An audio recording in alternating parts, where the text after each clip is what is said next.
Good morning and welcome back to BIFA TV, your daily dose of industry information.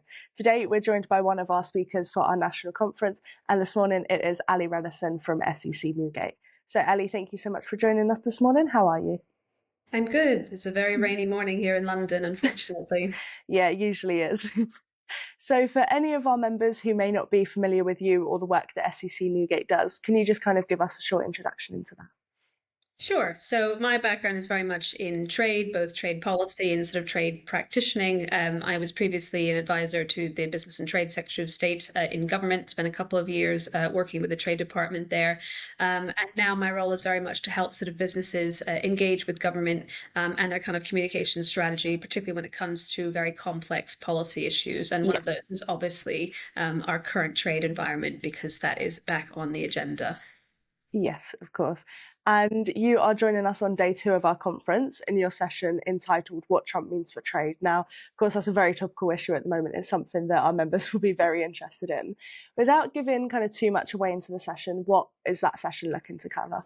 So I think a couple of things that I'm very keen to sort of cover with the audience is to understand, what is actually driving President Trump's trade agenda. I think there are kind of opposing forces between, on the one hand, the kind of use of tariffs as a sort of negotiating tool, but he is very much kind of a deal maker. And so wanting to kind of unpack the sort of different forces at play in Washington, which I've just come back from for a trip out there to DC for SEC Newgate, but also looking at the kind of the link between trade policy and actually sort of what that means for trade in practice, because we are already starting to see quite a few ripple effects, for example, around what's happening with sort of ships that are calling at US ports that are coming from places like the Far East. So very much looking at kind of what's going on behind the strategy in Washington, but also what are the actual sort of reverberating effects that we're seeing in terms of logistics and trade now.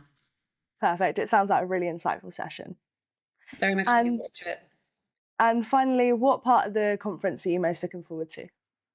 I think, one of the things that I really like doing as someone who works in trade policy is always connecting with the people who are actually making trade happen. And obviously, BIFA and its members are the people that are actually taking and translating what governments sort of come up with when it comes to trade, and actually sort of driving exports, driving sort of, sort of imports and exports at the border, and trying to make actually trade move. So for me, as someone who is a policy wonk, it is always a real joy to spend time with the people for whom the kind of work that we are doing on policy is actually playing out in practice. Yeah, of course. And it'll be a perfect audience for that as well, won't it?